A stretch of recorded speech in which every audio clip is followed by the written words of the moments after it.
بسم اللہ الرحمن الرحیم۔ شب قدر۔ آج کی اس ویڈیو میں ہم آپ لوگوں کو بتائیں گے کہ شب قدر کے معنی کیا ہیں، اس کے علاوہ شب قدر کا تعین کیا ہے، شب قدر کی فضیلت اور دعا کیا ہے، شب قدر کی نشانیاں کیا ہیں۔ تو ناظرین، ویڈیو کو شروع سے لے کر اینڈ تک لازمی دیکھیں۔ ابن ابی حاتم نے مجاہد سے مراسلہ روایت کیا ہے کہ رسول اللہ صلی اللہ علیہ وسلم نے بنی اسرائیل کے ایک مجاہد کا ذکر کرتے ہوئے فرمایا، وہ 1000 مہینے تک مشغول جہاد رہا، کبھی ہتھیار نہیں اتارے۔ صحابہ کرام کو یہ سن کر رشک ہوا۔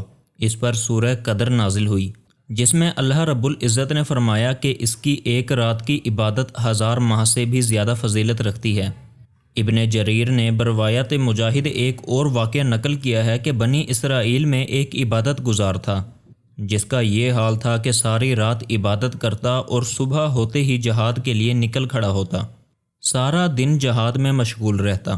1000 ماہ اس نے اسی طرح گزار دیے، جس پر اللہ تعالیٰ نے سورہ قدر نازل فرما کر اس امت محمدیہ کی فضیلت سابقہ پر ثابت کر دی، جس سے یہ بھی معلوم ہوا کہ شب قدر امت محمدیہ کی خصوصیات میں سے ایک ہے۔ شب قدر کے معنی کیا ہیں؟ قدر کے ایک معنی عظمت اور شرف کے ہیں۔ امام زہری جیسے علماء نے یہی معنی مراد لیے ہیں کہ اس رات کو لیلۃ القدر کہنے کی وجہ اس رات کی عظمت و شرف ہے۔ ابو بکر وراق نے فرمایا کہ اس رات کو لیلۃ القدر کہنے کی وجہ یہ ہے کہ جس آدمی کی اس سے قبل اپنی بے علمی کے سبب کوئی قدر و قیمت نہ تھی، اس رات میں توبہ استغفار اور عبادت کی وجہ سے وہ صاحب قدر و منزلت بن جاتا ہے۔ قدر کے دوسرے معنی تقدیر و حکم کے بھی آتے ہیں۔ اس معنی کے اعتبار سے لیلۃ القدر کہنے کی وجہ یہ ہوگی کہ اس رات میں تمام مخلوقات کے لیے جو کچھ تقدیر ازلی میں لکھا ہے، اس کا جو حصہ اس رمضان سے اگلے رمضان تک پیش آنے والا ہے، وہ ان فرشتوں کے حوالے کر دیا جاتا ہے جو کائنات کی تدبیر و تنفیذ آمور پر مامور ہیں۔ اس میں انسانوں کی عمر اور موت، رزق و بارش وغیرہ کی مقداریں مقررہ فرشتوں کو لکھوا دی جاتی ہیں، یہاں تک کہ جس شخص کو اس سال میں حج نصیب ہونا ہے وہ بھی لکھوا دیا جاتا ہے۔ اور یہ فرشتے جن کو یہ آمور سپرد کیے جاتے ہیں وہ ابن عباس کے بقول 4 ہیں: حضرت اسرافیل علیہ السلام، حضرت میکائیل علیہ السلام، حضرت اسرائیل اور حضرت جبرائیل علیہ السلام۔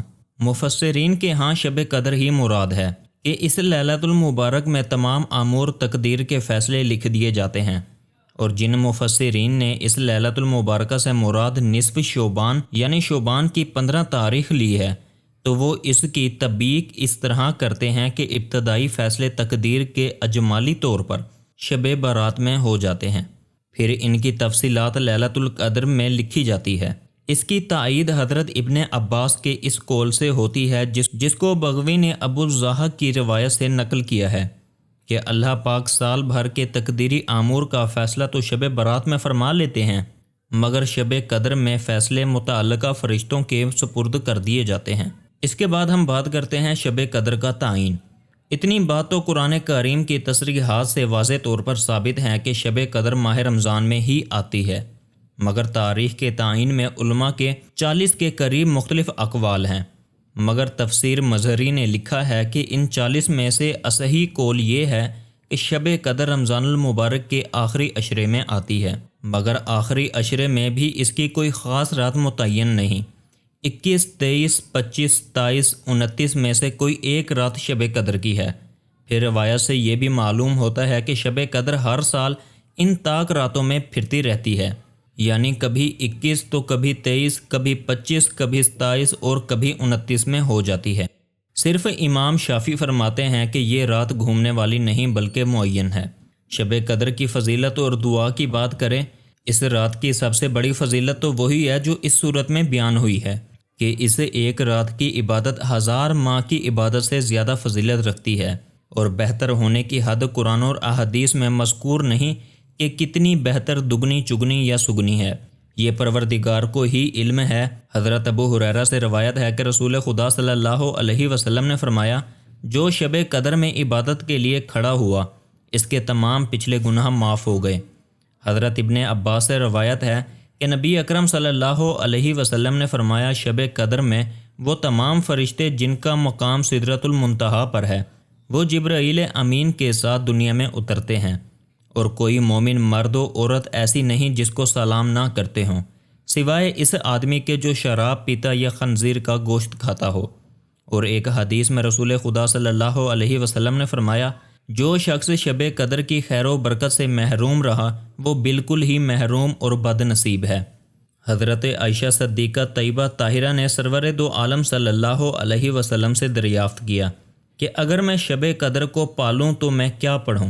آپ صلی اللہ علیہ وسلم نے فرمایا کہ یہ دعا پڑھو، جس کا ترجمہ ہے، اے اللہ، آپ بہت معاف کرنے والے ہیں اور معافی کو پسند کرتے ہیں، میری خطائیں معاف فرما دیجیے۔ حضرت انس رضی اللہ عنہ سے روایت ہے کہ رسول اللہ صلی اللہ علیہ وسلم نے فرمایا کہ جب شب قدر ہوتی ہے، جبرائیل امین فرشتوں کی ایک بہت بڑی جماعت لے کر زمین میں اترتے ہیں، پھر جتنے اللہ کے بندے مرد و عورت نماز میں یا ذکر میں مشغول رہتے ہیں، تمام فرشتے ان کے لیے دعائیں مغفرت کرتے ہیں۔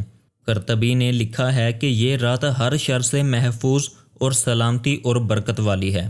شب قدر کی نشانیوں کی بات کریں تو حضرت عبادہ بن صامت سے روایت ہے کہ رسول اقدس صلی اللہ علیہ وسلم سے شب قدر کے بارے میں دریافت کیا گیا تو آپ صلی اللہ علیہ وسلم نے فرمایا کہ رمضان کے آخری عشرے کی طاق راتوں میں 21، 23، 25، 27 یا 29 رمضان کی آخری رات میں جو شخص ایمان کے ساتھ ثواب کی نیت سے اس رات میں عبادت کرے، اس کے پچھلے سب گناہ معاف کر دیے جاتے ہیں۔